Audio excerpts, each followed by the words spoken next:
मंचस्थ माननीय अध्यक्ष महोदय, माननीय प्रमुख अतिथि, उपस्थित नागरिक सज्जन, माता भगिनी,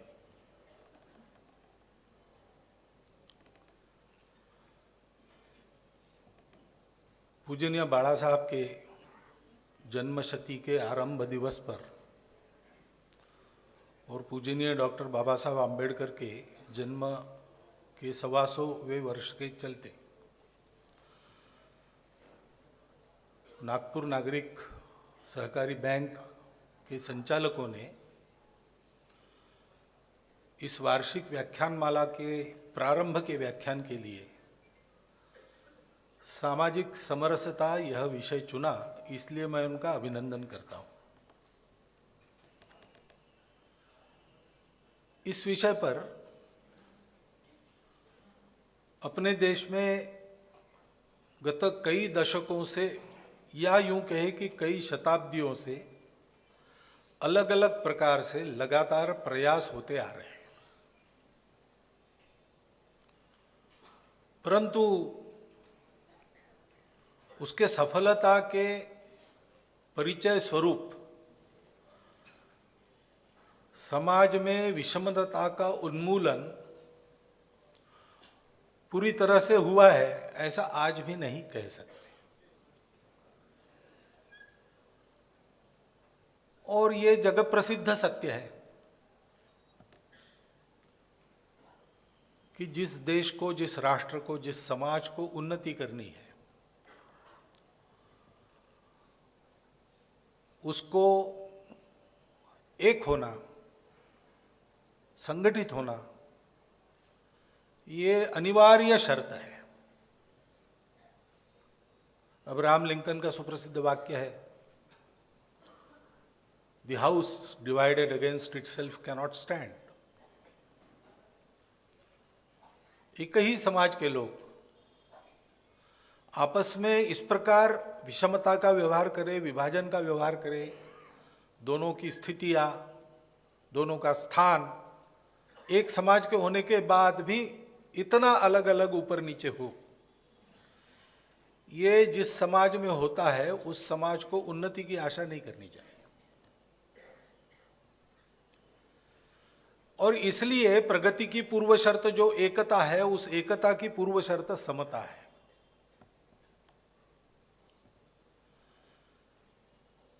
अब 100% समता ये संभव नहीं, क्योंकि प्रकृति हर एक आदमी को अलग बनाती है।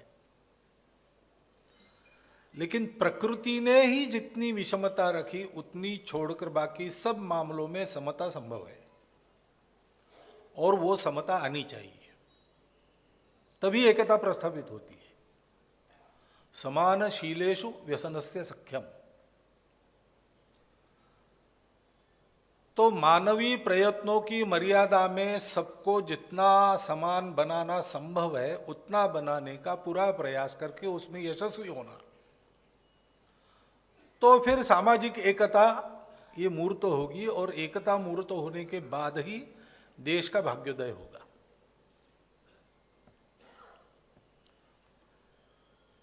परंतु समता आती कैसे है? थोड़ा बहुत तो अलग अलग रहने वाला है, क्योंकि विविधता प्रकृति का स्वभाव है। एक परिवार में भी सब लोग समान नहीं रहते, विविध स्वभाव रहते हैं, विविध क्षमताएं रहती है, विविध स्तर रहते हैं समझदारी के। परंतु फिर भी एक परिवार में सबके साथ समान व्यवहार होता है, समता का व्यवहार होता है। जो अच्छा परिवार है उसमें ऐसा वातावरण रहता है। तो परिवार में छोटा बच्चा है, उसकी ऊंचाई कम है तो ठोक पीट के, खींच तान के उसको लंबा नहीं करते। प्रकृति ने जैसा जिसको बनाया वैसा वो रहता है, लेकिन सबके साथ समान व्यवहार इसलिए होता है कि इस सब विविधताओं के बावजूद हम सब एक है, एक परिवार के अंग है। हम में से ऊपर नीचे कोई नहीं है। हमारी सबकी आवश्यकताएं हैं, हमारे सबके कर्तव्य हैं। हम अपना अपना कर्तव्य करें और सबकी आवश्यकता पूर्ण हो, इसका प्रयास करें, ऐसा सब लोग सोचते हैं।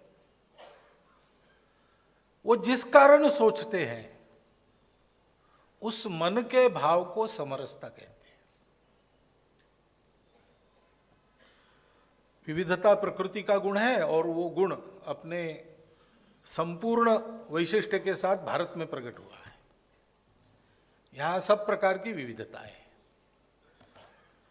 भाषा, खानपान, देवी देवता, पंथ संप्रदाय, जाति, उपजाति, सब प्रकार से हमारे यहाँ पर विविध लोगों का समूह एक समाज में दिखाई देता है। परंतु ये सब विविध होने के बाद भी हम सब एक हैं।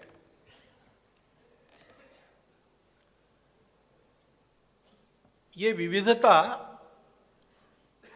हमारी आत्मीयता में बाधा उत्पन्न नहीं करती है। हम इन सबके साथ सम्मान का व्यवहार करें, आत्मीयता का व्यवहार करें, जो मिलेगा वो सब लोग बांट कर खाएं, किसी को कम किसी को ज्यादा ऐसा नहीं, सब अपनी आवश्यकता पूर्ण कर सके और सब अपने कर्तव्य करें। ये बात संभव कैसे होती है? इसको संभव करने का प्रयास बहुत प्रकार से आज तक दुनिया में हुआ है, ये संभव नहीं हुआ है। क्योंकि आखिर ये बात पूर्ण होने के लिए जो एक प्रयास करना चाहिए उसको सबने छोड़ दिया।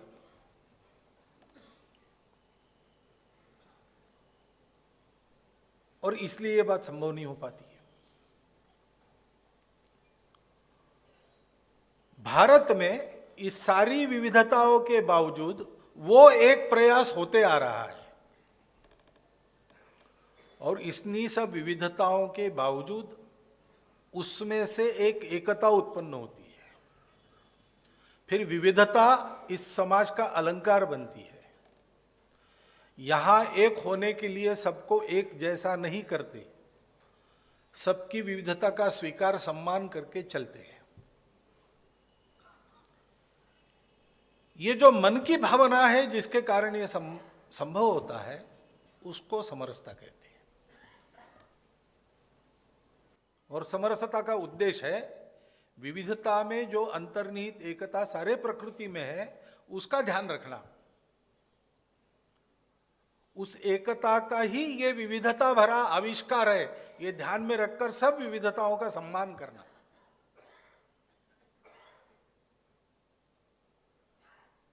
परंतु जब हम सामाजिक समरसता इस शब्द का उच्चार करते हैं तो हमारे सामने अपने यहाँ की भाषाई विविधता ज्यादा नहीं आती, पंथ संप्रदायों की विविधता ज्यादा नहीं आती। हमारे सामने पहली बात जो खड़ी हो जाती है वो जातिगत विषमता की ही बात आती है। बहुत सारी जातियां हैं और केवल जातियां नहीं है, जाति भेद है।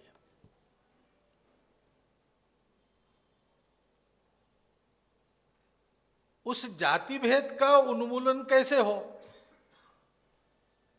सामाजिक समरसता ऐसे शब्द का उच्चारण करने के बाद तुरंत मन में ऐसा आता है कि इसके बारे में अभी कुछ सुनने को मिलेगा, इसके बारे में कुछ बोलेंगे।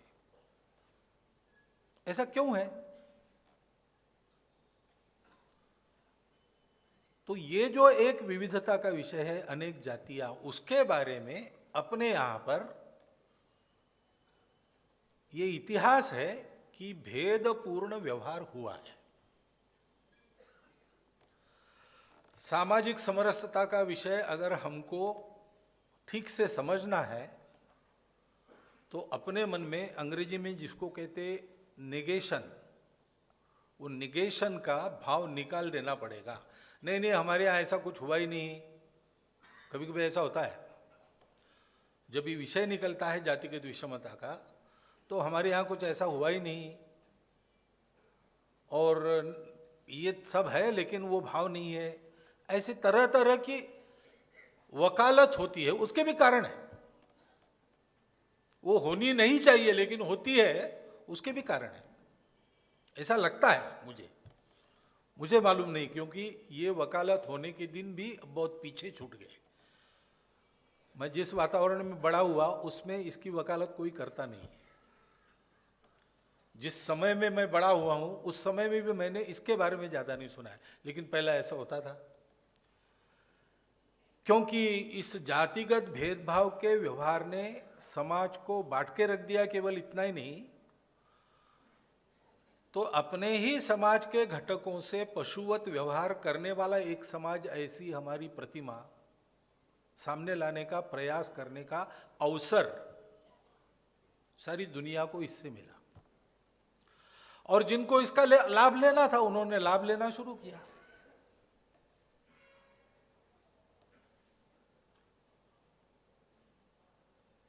इसकी एक प्रतिक्रिया हुई। अपने समाज को, अपने देश को सारे दुनिया में अपमानित नहीं होने देना है, इसका विरोध करना है। तो स्वाभाविक प्रतिक्रिया पहले ऐसी होती कि क्योंकि जो ऐसा कर रहे थे उनसे झगड़ा था, वो हमारे देश पर राज्य करने वाले लोग थे, उनसे हमको मुक्त होना था। तो लड़ाई झगड़ा जब होता है तब न्याय अन्याय बाद में देखते हैं, पहले अपने पक्ष का समर्थन करना, यही चलती है। तो ये एक कारण होगा जिसके कारण इस एक अन्याय का, एक भेदभाव का अपने शास्त्रों का हवाला देकर ही समर्थन हुआ। यानी दुनिया में ये जो बात फैलाई जा रही थी कि ये लोग ऐसे हैं कि इनका मानना ही है कि ऐसा भेद होना चाहिए, उस बात को और पुष्ट करने वाले युक्तिवाद हमारे यहां अपने बचाव के लिए हुए। ये एक कारण है। और दूसरा एक कारण है इसके साथ साथ कि हम लोगों ने गहराई से अपने ही शास्त्रों का विचार कभी किया नहीं, अपने ही धर्म का विचार कभी किया नहीं। अगर वो उस प्रकार करते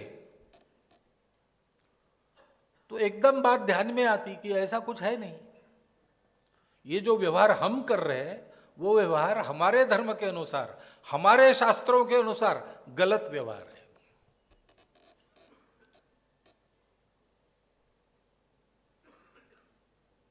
डॉक्टर बाबा साहब आम्बेडकर ने एक प्रश्न पूछा कि आप धर्म यानी क्या समझते हैं? धर्म यानी मूल्य है कि उन मूल्यों के आधार पर जो एक आचरण की परंपरा अब बनी है उसको आप धर्म मानते हैं? कर्मकांड को धर्म मानते हैं? कोड की वैल्यूज, ऐसा उन्होंने पूछा अंग्रेजी में। उन्होंने कहा मैं कोड को धर्म नहीं मानता, मैं वैल्यूज को देख के धर्म का तय करता हूं।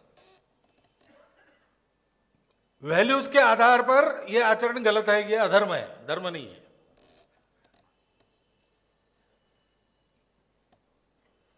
उस समय का हिंदू समाज उनकी सुनता और इसको मान लेता तो बहुत सी बातें ठीक हो जाती, लेकिन ये हमने माना नहीं। आप देखिए इतनी लंबी परंपरा अपने यहाँ है। ये जो हिंदू धर्म कहते हैं या सब भारतीय धर्म कहते हैं, उनके मूल में एक आधार है कि सत्य एक है और दिखने वाली सारी विविधता उस सत्य का आविष्कार है। अब वो सत्य चेतन है कि जड़ है, इसके बारे में मतभेद है, दर्शनों के अलग अलग निवेदन है।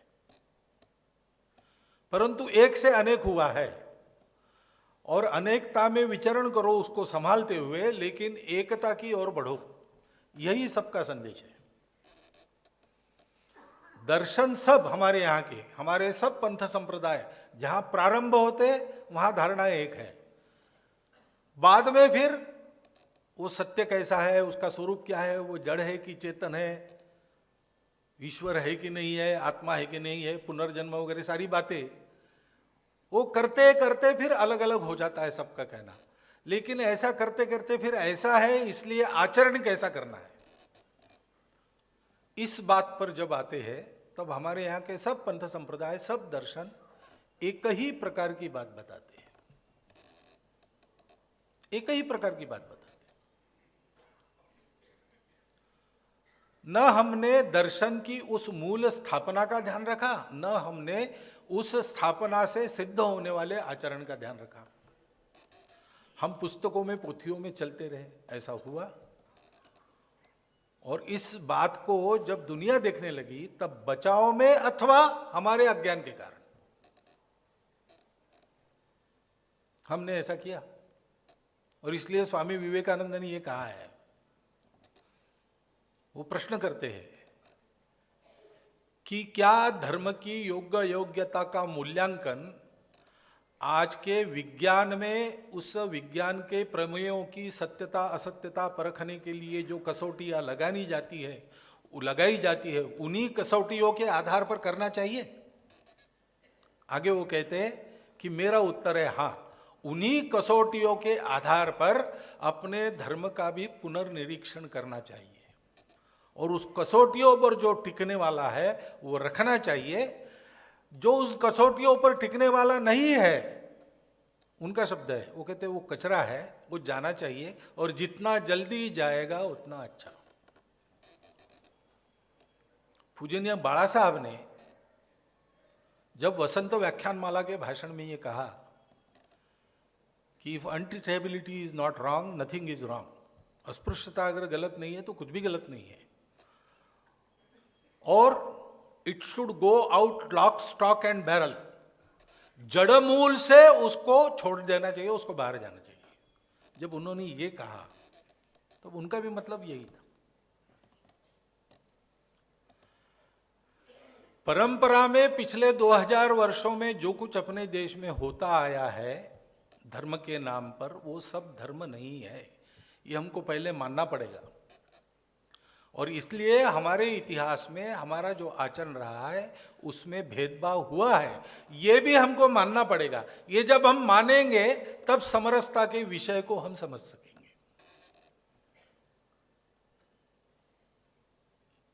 ये भेदभाव हुआ है, उसके परिणाम स्वरूप हमारे यहाँ सामाजिक दृष्टि से समाज का एक बड़ा अंग जो पहले कभी बराबरी में परिश्रम करके समाज के प्रगति में योगदान दे रहा था, वो सामाजिक दृष्टि से उपेक्षित, वंचित, पीड़ित और आजकल की भाषा में दलित बन गया यानी बनाया गया, और वैसा ही उसको हजारों साल रखा गया। ये वस्तु स्थिति है। उसका धर्म से, मूल्यों से संबंध नहीं है, कोड से संबंध है। कोड बदलता है, देशकाल परिस्थिति अनुसार उसको बदलना ही चाहिए। मूल्यों के आधार पर बार बार परीक्षण होके देशकाल परिस्थिति के अनुसार कोड बदलना चाहिए, वो बदला नहीं, वो वैसे ही चलता रहा।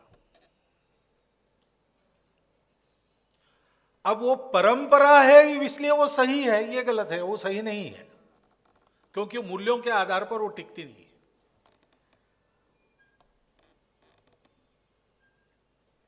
पुराणमित्येव न साधु सर्वम न चापि काव्यम नवमित्यवद्यम संतः परीक्षान्यतरत भजन्ते मूढ़ पर प्रत्ययनेय बुद्धि।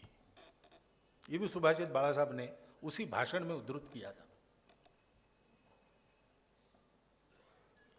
पुराना है इसलिए सब कुछ अच्छा है और जो नया है वो सब कुछ त्याज्य है, ऐसा नहीं है। परीक्षा करो। ये परीक्षा हमने 2000 वर्षों में की नहीं, और परिणाम ये हुआ कि मूल्य छूट गए, परंपरा चलती गई, रूढ़ी बनी और गले का फांस बन गई।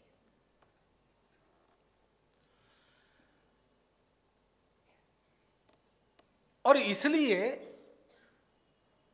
ये जो समरसता का विषय है वो विषय प्रतिपादन का कम है, आचरण का ज्यादा है।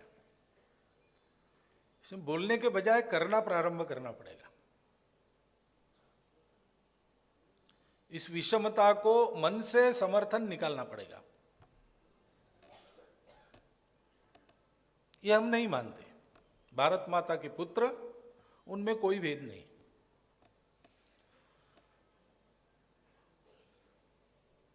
जाति है, एक वास्तव है, आज भी है, लेकिन वो व्यवस्था है क्या? ऐसा कुछ नहीं। वो अब है एक जिस घर में जन्म हुआ उस घर का सब कुछ अपने को चिपकता है, ये भी चिपकता है। लेकिन कुछ अंतर है, कुछ अंतर नहीं। भारत माता के सब पुत्र है समान, समान है इसलिए मानो और समानता का व्यवहार करो, ऐसा हमको चलना पड़ेगा। समरसता के विषय में प्रबोधन बहुत आवश्यक है, लेकिन वो प्रबोधन केवल भाषणों से होने वाला नहीं है। भाषण बहुत हुए इस पर, वैसे आज के विषय पर मुझे भाषण करने की आवश्यकता ही नहीं। सामाजिक समता और हिंदू संगठन, ये जो बाला साहब का भाषण है, वो अगर आप पढ़ लेंगे, छोटा सा है, पढ़ने में ज़्यादा समय नहीं लगता, ध्यान देकर पढ़ेंगे तो अधिक से अधिक 2 घंटे में आप पढ़ लेंगे उसको। उसमें सारी दिशा, संघ का विचार, हम कैसा सोचते, सब साफ है।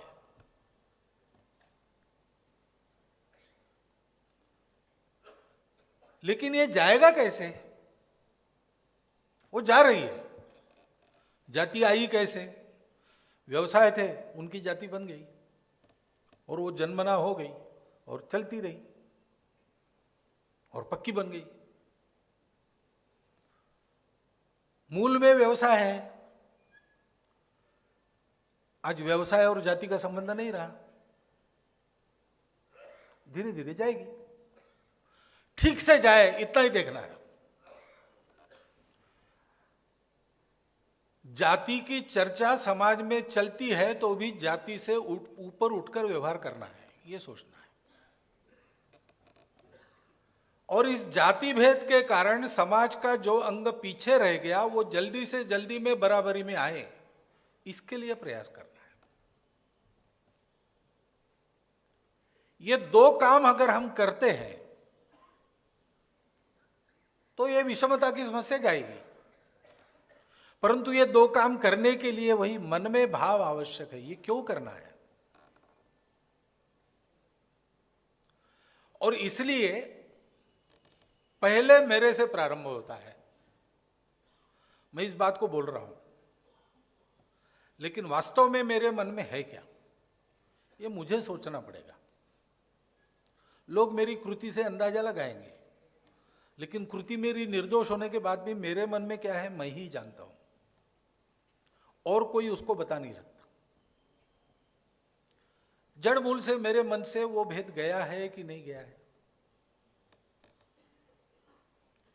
केवल कुछ प्रतीकात्मक कार्यक्रम करने से नहीं होता है, मन वैसा बनना पड़ता है। प्रतीकात्मक कार्यक्रम करते रहने से बनेगा मन, ये बात अलग है, लेकिन वो मन बना कि नहीं देखना पड़ेगा।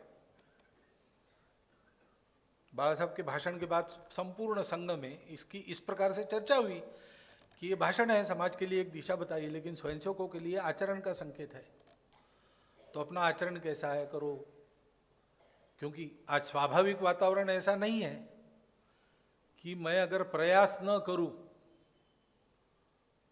तो विभिन्न जातियों से मेरा संपर्क आवे, ऐसा वातावरण नहीं है।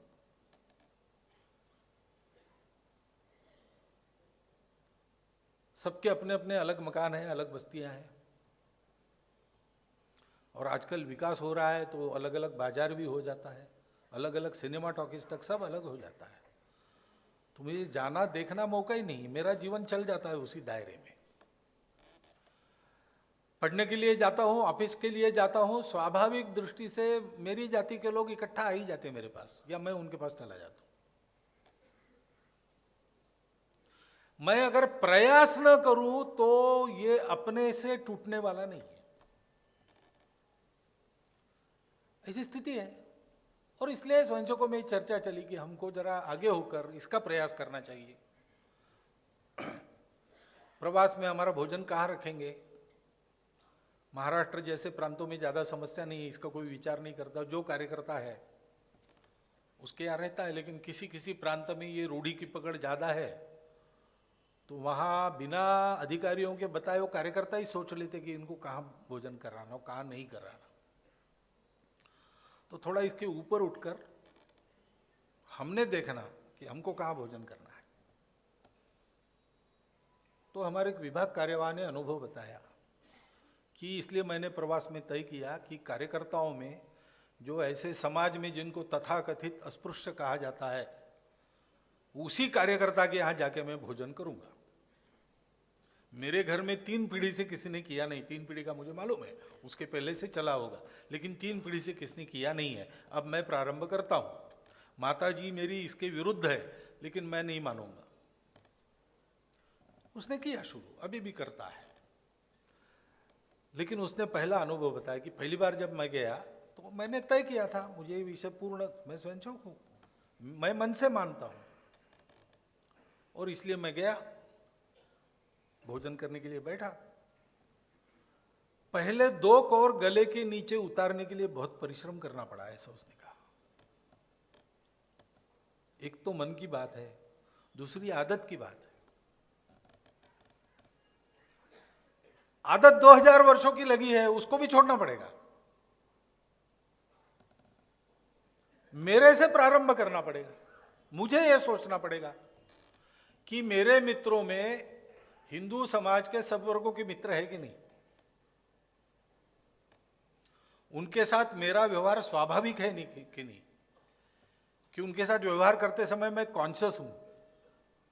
तो कॉन्शियस हूं, मेरे मन में वो है कि इसको इसलिए मैंने मित्र बनाया, इसको इसलिए मित्र बनाया, तो मेरे व्यवहार में अंतर आ जाता है। बिल्कुल सहज स्वाभाविक, जैसे बाकी सब मित्र है वैसा वो मेरा मित्र है, ऐसी मेरी मित्रता हिंदू समाज के सब स्तरों में है कि नहीं। आना जाना मेरा है कि नहीं, मेरे घर में उनका आना जाना है कि नहीं।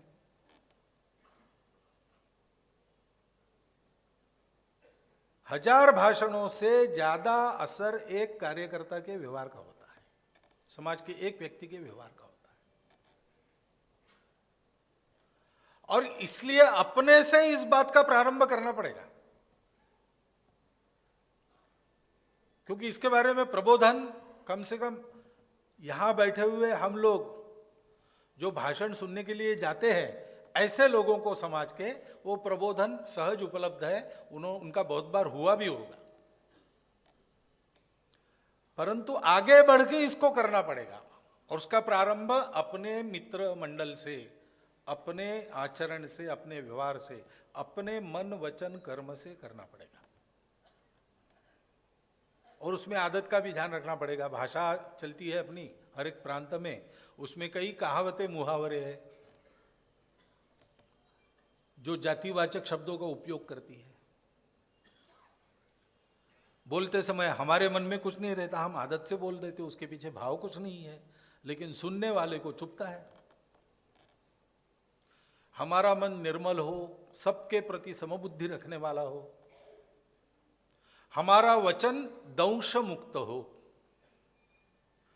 जिन बातों से दंश होता है दूसरों को, उन बातों को हम न कहे।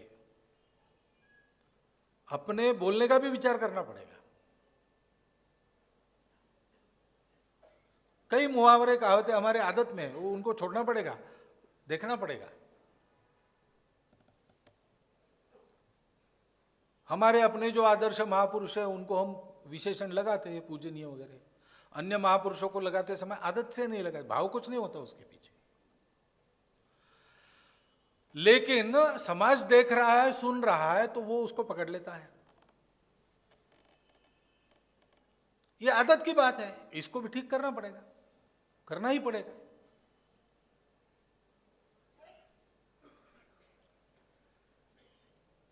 और मित्रता करनी पड़ेगी। इन सब लोगों को मित्र बनाने वाला अपना व्यवहार हो, सभी लोगों को मित्र बनाने वाला अपना व्यवहार हो। कई प्रकार के संवाद समाज में चलते रहते, वो सुन के अपने मन में भी कभी कभी गांठें बन जाती है। वो गांठें हम बनने न दें, तो हमारा ये जो प्रत्यक्ष कर्म है, प्रत्यक्ष व्यवहार है, वो इतना सरल सहज हो सकता है।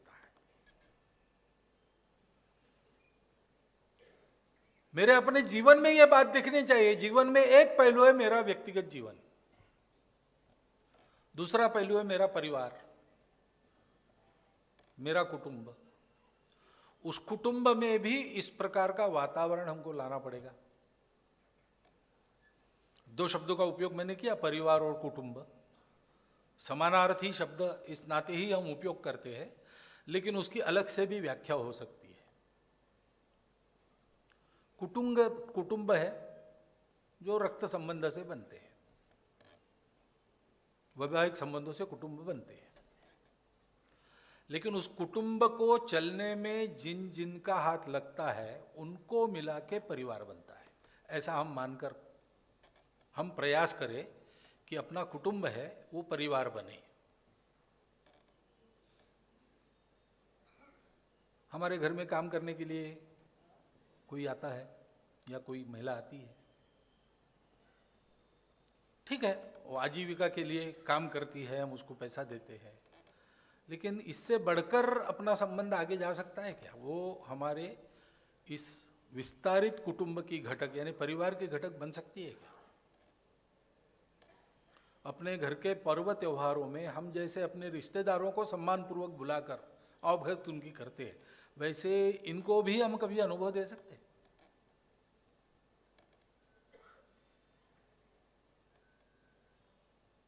नया घर बना हमारे एक कार्यकर्ता का, वास्तु शांति के निमित्त भोजन।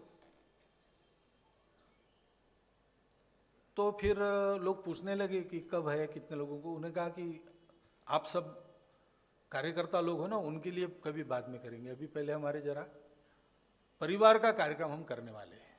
परिवार के कार्यक्रम में हम संघ चालक जी को बुलाने वाले हैं। संघ चालक जी ने बाद में बताया कि परिवार यानी अपने जितने रिश्तेदार थे उनको तो बुलाए ही उन्होंने,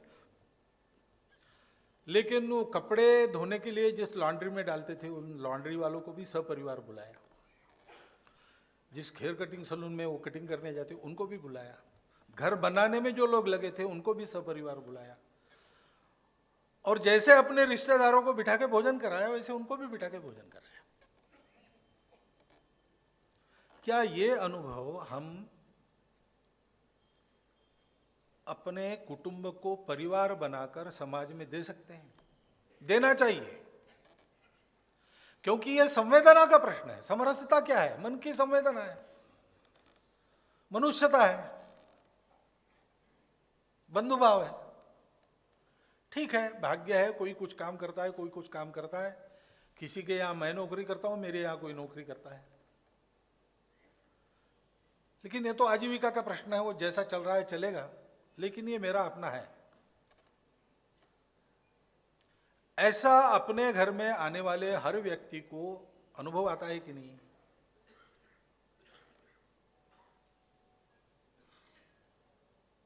कि पोर्च तक किसी को प्रवेश, बरामदे तक किसी को प्रवेश, आजकल जिसको ड्राइंग रूम कहते उसमें किसी को प्रवेश, रसोई में और किसी को प्रवेश, पूजा घर में और किसी को प्रवेश, ऐसे स्तर बने क्या? आदत तो है ऐसी, वो अब छोड़नी पड़ेगी।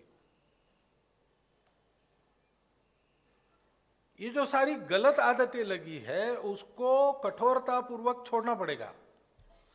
हमारे सब संतों ने उडुपी में ये घोषित कर दिया है कि इस प्रकार के भेदभाव को हिंदू शास्त्रों का कोई आधार नहीं है। बहुत साल हो गए, 72 में उन्होंने घोषित किया। उन्होंने घोषित करने के बाद गुरुजी ने श्री सूर्य नारायण राव जी को पत्र लिखा, उसमें ये लिखा था प्रस्ताव हो गया, बहुत अच्छा हो गया, लेकिन प्रस्ताव से काम होने वाला नहीं, प्रस्ताव में जैसा कहा गया है वैसा समाज का आचरण हो, इसलिए स्वयं सेवकों को आगे बढ़ के अपना उदाहरण देना चाहिए। क्योंकि ये बोलने का मामला है ही नहीं, ये करने का मामला है। क्या हम अपने परिवार में ऐसा अनुभव दे सकते हैं? नई पीढ़ी अपने घर में जो तैयार हो गई है, कम से कम उनको इन सारी रूढ़ी कुरीतियों से मुक्त रखकर व्यवहार करना सिखा सकते हैं, बाहर नहीं सीखेंगे। यशवंतराव केलकर हमारे कार्यकर्ता थे, बहुत लोगों ने सुना है उनका नाम। तो उनके 2 बालक जब स्कूल में गए तो फॉर्म भरना पड़ा, उसमें जाति पूछी गई, इनको पता ही नहीं था जाति क्या है, घर में मालूम नहीं। तो घर आकर पूछने लगे जाति क्या होती है, हमको क्या लिखना है? माता पिता को स्कूल में जाके समझाना पड़ा, तब भी फॉर्म में जाति लिखना बचा कि नहीं बचा मुझे मालूम नहीं। बाहर नहीं होगा, अपने घर में हमको लोगों को बच्चों को इस प्रकार आदत लगानी पड़ेगी।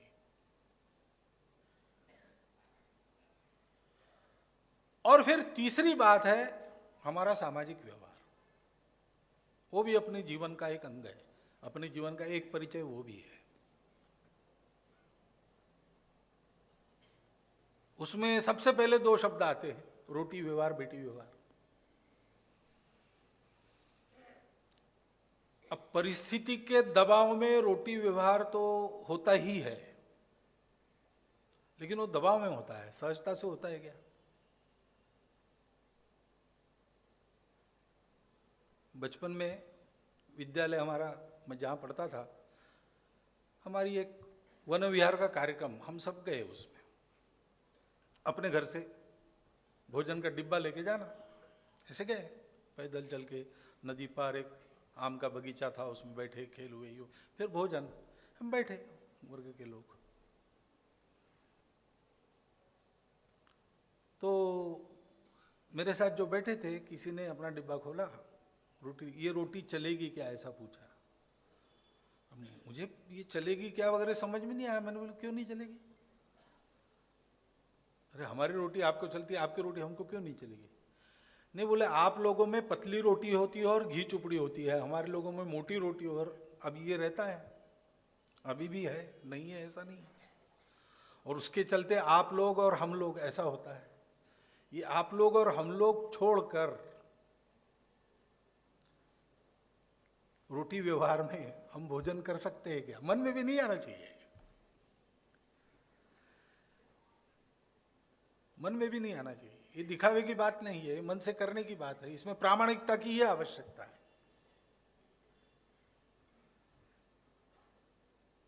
बेटी व्यवहार की बात, वो जरा ज्यादा कठिन इसलिए है, कठिन है और कुछ कठिनाई नहीं है उसमें, लेकिन विवाह बंधन में वधूवर की अनुरूपता, दोनों परिवारों की अनुरूपता, उनकी एक दूसरे के प्रति सहमति, ये भी देखना पड़ता है। इसलिए उसको कानून बनाकर थोप नहीं सकते, वो मन से होनी चाहिए। लेकिन ऐसा जब होता है तब हम लोग उसके पक्ष में खड़े होते हैं कि नहीं होते हैं? हमारी भूमिका क्या रहती है? अब हो रहा है समाज में, जीवन की पद्धति जैसे बदल रही है, उसमें ये भी बंधन धीरे धीरे टूट रहा है। जब टूटता है तो वो जल्दी टूटे और ठीक से टूटे, ये हम देखते हैं कि उस टूटने के विरोध में खड़े हो जाते हैं अपनी पुरातन कल्पनाओं के कारण। महाराष्ट्र में जो शायद 1942 में पहला अंतरजातीय विवाह, क्या है, गोळे और दो परिवार थे, एक परिवार गोळे था और एक परिवार था, उसमें पूजनीय गुरुजी का संदेश गया था। और उसमें उन्होंने ये कहा था कि अंतरजातीय विवाह आप लोग कर रहे हो और वो केवल शरीर का विचार करके नहीं कर रहे हो, तो समाज में ये भेद समाप्त हो, इसलिए उदाहरण रखने की भावना आपके मन में है, इसलिए मैं आपके इस विवाह का अभिनंदन करता हूँ। गुरुजी ने 1942 में ये कहा है। आज हमारी निस्संदिग्ध रूप में 4 लोगों में इसको कहने की तैयारी है कि नहीं? ये करना पड़ेगा। समाज में ऐसे अनेक प्रश्न खड़े हो जाते हैं, तब हमारी भूमिका कैसे रहती है?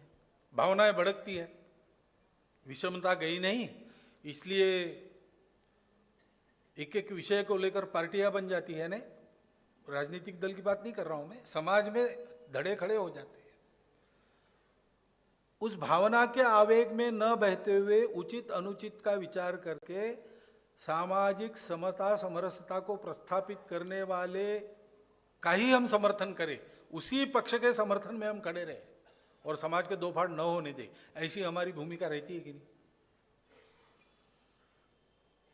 जिन विषयों का हमारे दैनंदिन जीवन में संबंध नहीं आता उनके बारे में तो ठीक है, ये साहस हम कर भी लेते होंगे, लेकिन आरक्षण जैसा विषय है, सीधा अपने से संबंधित है, अपने बालकों से संबंधित है। मैं आरक्षण मैंने कहा तो पत्रकारों के कान खड़े हो गए होंगे, लेकिन उस समय भी मैंने क्या कहा, किसी ने मूल से पढ़ा है ऐसा नहीं लगता हमको। संघ की इसमें जो भूमिका है उसी का मैंने प्रतिपादन किया था। सामाजिक भेदभाव जब तक है तब तक सामाजिक आरक्षण चलेगा, ये संघ का कहना है।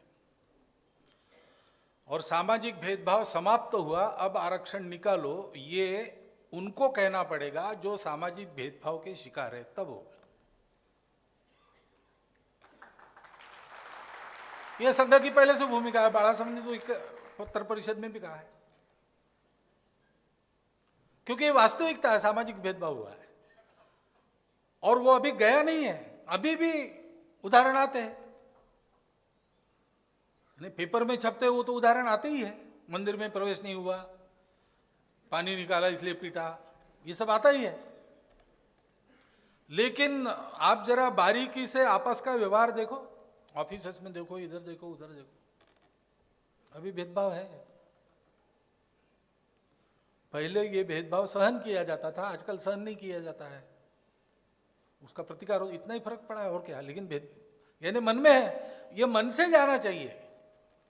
विषमता का स्थान मन में है, वो व्यवस्था में, शास्त्रों में नहीं है। व्यवस्थाएं विषमता का स्थान इसलिए बनती है कि वो मन में होता है।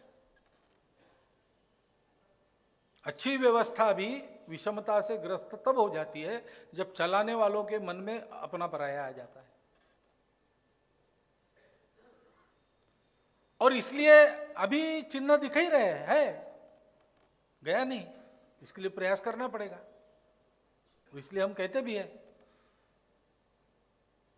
निरीक्षण सर्वेक्षण हमने शुरू किया है, इसमें आगे बढ़ने वाले हैं हम लोग, कि कम से कम सारे हिंदू समाज का मंदिर, पानी, स्मशान की जगह सबकी समान हो, एक हो। सब मंदिरों में सबको प्रवेश रहे, सब पानी की जगहों पर सब हिंदू समाज के घटक पानी भर सके, और सब स्मशान सब हिंदू लोगों के लिए खुले हो। ये होना चाहिए। मन से ये भाव गया है, इसका प्रत्यंतर समाज के प्रत्येक घटक को तब आएगा। लेकिन जब ऐसी बात आती है आरक्षण की, तो फिर दो धड़े खड़े हो जाते हैं, आरक्षण और हम कहां जाते हैं। ये ठीक बात है कि अन्याय किसी पर नहीं होना चाहिए, और इसलिए आज की पीढ़ी में आरक्षण के कारण जिनका अवसर छीनता है उनके मन में चिढ़े, ये भी ठीक है। परंतु अगर हम एक समाज है तो क्या हम ये विचार नहीं कर सकते कि आज तक 1000 वर्ष, 1500 वर्ष, 2000 वर्ष जिन्होंने सहन किया, सहन ही करते आए, और क्या, सब सहन करके भी हिंदू समाज के अंग बनकर रहे। थोड़ा बहुत प्रतिकार हुआ, बगावत की भाषा हुई, कुछ कृति हुई तो पिछले 100 साल में हुई, उसके पहले तो ऐसा नहीं था। इतना सब सहन करके सब प्रसंगों में हिंदू समाज के साथ खड़े रहे, देश के लिए लड़े, सब कुछ सहन किया। 1000 साल उन्होंने सहन किया, हम 100 साल सहन नहीं कर सकते। करना चाहिए, करना चाहिए। दीनदयाल जी और नानाजी देशमुख संघ में काम करते थे, उस समय राजनीति में नहीं गए थे। तब की एक घटना बताते हैं स्वयंसेवक, कि देहातों में से पैदल जाना था और जाते समय पैर गलत पड़ गया तो गिर गए, दीनदयाल जी अंदर गड्ढे में एक। तो वो ऊपर आने की राह स्वयंसेवक देख रहे हैं, नानाजी देख रहे हैं ऊपर खड़े होकर। तो दीनदयाल जी ने स्वयंसेवक को कहा, भाई हाथ दो। और बाहर आने के बाद उन्होंने कहा कि देखो, गड्ढे से बाहर निकलने के लिए मैंने अपने पंजे पर मैं खड़ा रहा, एड़ियाँ ऊंची की, हाथ ऊपर किया, और तुम झुक गए और मेरा हाथ पकड़ के मुझे खींच लिया। ये दोनों बातें जब इकट्ठा होती है, ऊपर वाला झुकता है और नीचे वाला उठता है, तब समाज की उन्नति होती है। समाज के उन्नति का यही शास्त्र है। अब नीचे वाला अगर हाथ ऊपर कर रहा है और उठने की चाह रख रहा है, तो ऊपर वाले अगर एक समाज के हम हैं तो एक कर्तव्य है ना हमारा झुकना, कर्तव्य है, वो करना चाहिए। दिल पर पत्थर रखकर कहना चाहिए, थोड़ा हमने भी सहन करना चाहिए। कुछ नहीं बिगड़ता। ऐसा विचार हम क्यों नहीं करते? ये समझना पड़ेगा। ये बात समझदारी की है, ये बात आत्मीयता की है, ये बात प्रेम की है, बंधुभाव की है, मनुष्यता की है, और इसी को धर्म कहते हैं। धर्म की जो इथिक्स है, धर्म की जो मूल्य है, वैल्यूज है, वो यही है। सत्य, ज्ञान, प्रेम और करुणा, इन तत्वों के आधार पर जो नहीं खड़ा है वो धर्म नहीं है। और इसलिए अपने सब पंथ संप्रदायों में अपने अपने तत्व ज्ञान को धम्म, धर्म ऐसे ही शब्द दिए। ये शब्द विदेशी भाषाओं में नहीं है, ये शब्द भारत की भाषाओं में, भारत की पंथ संप्रदाय में है। इन मूल्यों के आधार पर अगर विचार करते हैं तो ऐसे प्रसंगों में हम कहाँ खड़े होते हैं ये ध्यान में आएगा, हमको कहाँ खड़ा होना चाहिए ये ध्यान में आएगा। ये हमारा सामाजिक कर्तव्य है, उसको करना पड़ेगा। विषमता का राक्षस उसके सिवा नहीं भागेगा। महापुरुषों की जयंतियां वगैरह वगैरह सारे कार्यक्रम अपने यहां चलते हैं। अब दुर्भाग्य इस विषमता के चलते हमने भी उनको जातियों में बांट लिया है।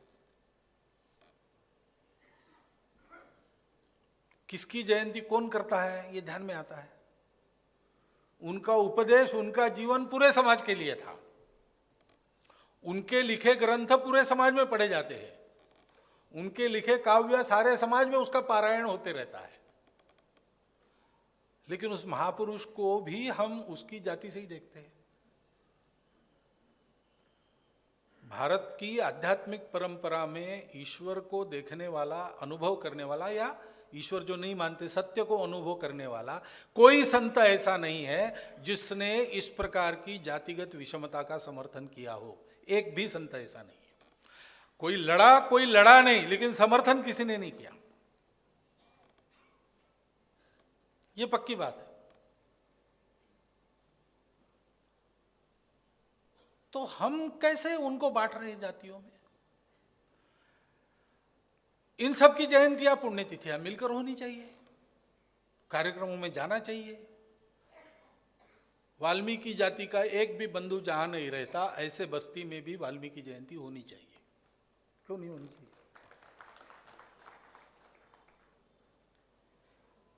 सामाजिक आचरण में हमारे मन के समरसता की अभिव्यक्ति इसी प्रकार होगी।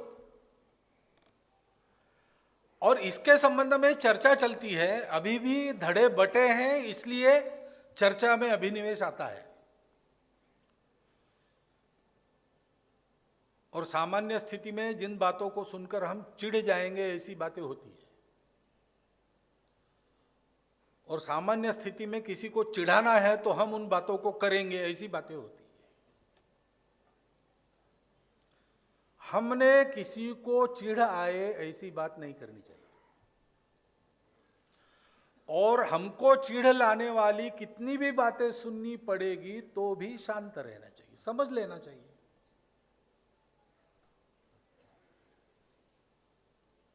जिसको कुछ सहना पड़ा है उसकी भड़ास निकलेगी, निकल जाने दो, है तो अपना ही ना। घर में कभी कभी ऐसा होता है, कोई बहुत संतप्त हो जाता है और जो मिलेगा उसको डांटता है, बड़ा होगा तो उसको झपड़ मारता है। तो लोग क्या करते हैं? गृह त्याग नहीं करते, उसको घर छोड़ने के लिए मजबूर नहीं करते, वो उसका राग शांत होने देते, क्रोध शांत होने देते, बाद में फिर जो बात करनी है वो करते हैं। हम अगर एक घर के लोग हैं, हम अगर भारत माता के पुत्र हैं, हमारा ये अगर रिश्ता है, हम अगर परस्पर आत्मीयता से जुड़े हैं, तो हमको भी सहन करना, समझ लेना सीखना चाहिए। एक बौद्ध भिक्षु कई साल पहले, मैं नागपुर का प्रचारक था तब आए थे। वो सिखाते, गीत वीत सिखाते थे बच्चों को।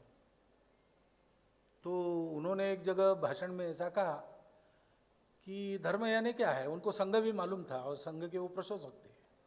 तो धर्म यानी क्या है, संघ यानी क्या है, बस 2 शब्द है मराठी में बोलते थे।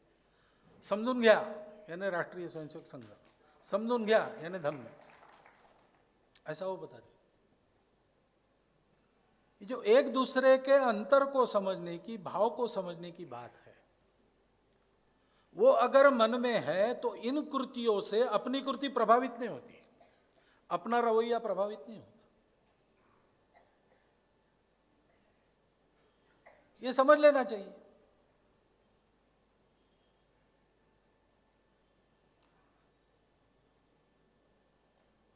इस बात को देखिए, इन सब बातों के उदाहरण इस क्षेत्र में काम करने वाले सब लोगों ने अपने जीवन में रखे हैं। अपने विचारों को लेकर वो चले, अपने विचारों पर कायम रहे, लेकिन समझ लिया, समझदारी के साथ व्यवहार किया। जिनको हम उदाहरण मानते हैं वो किसी भी विचारधारा के हो, सारे देश में जिनकी उदाहरण के नाते मान्यता बनी है या बन रही है, उन सब के जीवन देखो, उनके वचन देखो, आपको ये सब बातें उनके करने में दिखेगी। अपने अपने विचार को लेकर पूर्ण दृढ़ता के साथ प्रयास करते हुए भी ये बातें उन्होंने रखी है, अपने आचरण से रखी। दुर्भाग्य है, उन्हीं को लेकर हम आपस में लड़ते रहते हैं। उन्होंने तो हमको लड़ना नहीं सिखाया, आपस में लड़ना नहीं सिखाया, सत्य के लिए लड़ना जरूर सिखाया है, लड़ना है।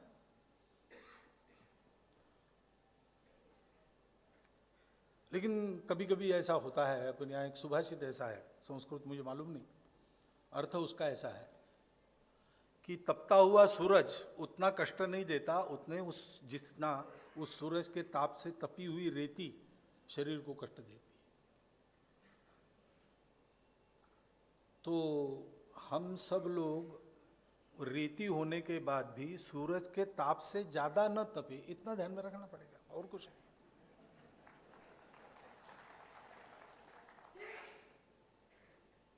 और इसलिए ऐसी सारी परिस्थितियों में बात कैसे करना, कौन सी भूमिका लेना, कहाँ खड़े रहना, इसका विचार करके हम चलेंगे तो सामाजिक समरसता का प्रत्यक्ष आविष्कार सामाजिक जीवन में भी सब घटकों की अनुभूति में आएगा। आज ये अनुभूति देने की आवश्यकता है सारे देश में, सर्वत्र। विचार बहुत हो गया, भाषण बहुत हो रहे होंगे, होते रहेंगे, वो होने दो, वो भी अच्छा है, उसमें से प्रबोधन होता है, लेकिन अध्ययन भी करना चाहिए ना। क्या कहा डॉक्टर बाबा साहब आम्बेडकर ने अपने पूरे जीवन में जितने विषयों के बारे में जो जो विचार प्रकट किए, क्या कहा है उन्होंने? हम अध्ययन करें, अध्ययन करें तो आपको एक दूसरे बाबा साहब नजर आएंगे। उनके समकालीन लोगों ने तो उनको प्रत्यक्ष देखा था, इसलिए ज्यादा कठिनाई नहीं थी, उनका बोलना उनके समझ में आने में कोई दिक्कत नहीं थी। अब वो नहीं है, अब हम उनको केवल उनके विचार उस समय क्या व्यक्त हुए थे, कैसे थे, हमको समग्र पढ़ना पड़ेगा, किस मनोभूमिका में, किस विचार के अधिष्ठान पर कब बाबा साहब ने क्या बोला, ऐसा हमको देखना पड़ेगा, अध्ययन करना पड़ेगा।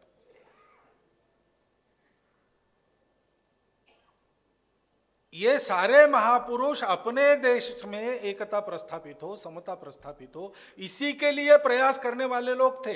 जहां से उनको चलना पड़ा और जिस परिस्थिति में काम करना पड़ा, और कभी कभी जिन लोगों में काम करना पड़ा, उनको लेकर उनकी भाषा में फर्क है, भाव में कोई फर्क नहीं, कोई फर्क नहीं। स्वामी विवेकानंद ने जो कहा वही डॉक्टर बाबा साहब अम्बेडकर ने कई बार कहा है। यानी बाबा साहब उनके अनुयायी थे ऐसा नहीं है, लेकिन प्रामाणिकता से विचार करने वाले सारे लोग हैं। अपने समाज के हित की आंतरिक तड़पन उनकी उत्कट है। विचारधारा अलग होगी, परवरिश अलग वातावरण में हुई होगी, अलग परिस्थिति में काम करना पड़ा होगा, अलग लोगों के लिए बोलना पड़ा होगा, लेकिन भाव तो एक ही है।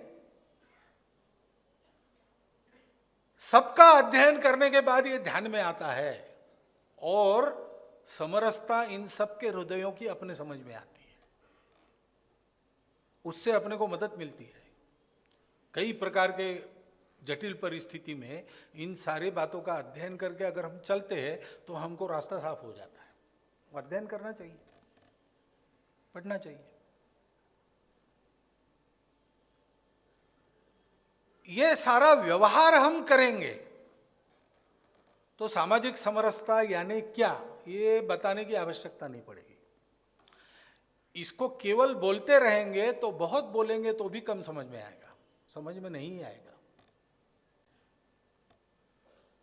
क्योंकि आखिर वस्तु का वर्णन करने की, वस्तु को समझने की विचारों की मर्यादा होती है और विचारों के अभिव्यक्ति की शब्दों की मर्यादा होती है। वस्तु वास्तविक क्या है वो अनुभव से ही पता चलता है। वो अनुभव देने के लिए हम अपने मन की तैयारी करें, हम अपने घर की तैयारी करें, हम अपने कार्यकर्ता समूह की तैयारी करें और हम अपना व्यक्तिगत व्यवहार, कौटुंबिक व्यवहार और अपना सामाजिक व्यवहार, इसके द्वारा इस समरसता तत्व की अनुभूति सबको दे, इसकी आवश्यकता है। बाला साहब के जन्म दिवस पर इसी विषय पर भाषण करना था और इस पर बाला साहब बोल चुके हैं और हम सब लोग काम करने वाले ऐसा मानते हैं कि ये जो उनका भाषण है पूना का, वसंत व्याख्यानमाला का, सामाजिक समता और हिंदू संगठन, वो हमारे लिए एक सदा के लिए दिशा निर्देश है। अब मुझे भी उसी विषय पर भाषण करना है तो वही बात बोलनी पड़ेगी, इसलिए मैंने उस विषय पर विशेष नहीं कहा, लेकिन उस विषय के बारे में जो करना है उसके बारे में जरा विस्तार पूर्वक कुछ अपने अनुभव की बातें जोड़कर आपके सामने रखा है। नागपुर नागरिक सहकारी बैंक लोक प्रबोधन के उद्दिष्ट से इस व्याख्यानमाला को चलाने वाली है, तो इसके प्रत्येक व्याख्यान में जो विषय आएगा वो अपने बौद्धिक आनंद और मनोरंजन का केवल कारण न बने, कुछ अपने जीवन में उसके अनुसार परिवर्तन आए, ऐसा सोचकर आप लोग उसको सुनेंगे, ये मेरा विश्वास है। और इसलिए समरसता के व्यवहार के कुछ व्यावहारिक बातें आपके सामने रखकर और आपका धन्यवाद करते हुए मैं मेरा एक छोटा सा भाषण पूर्ण करता हूँ।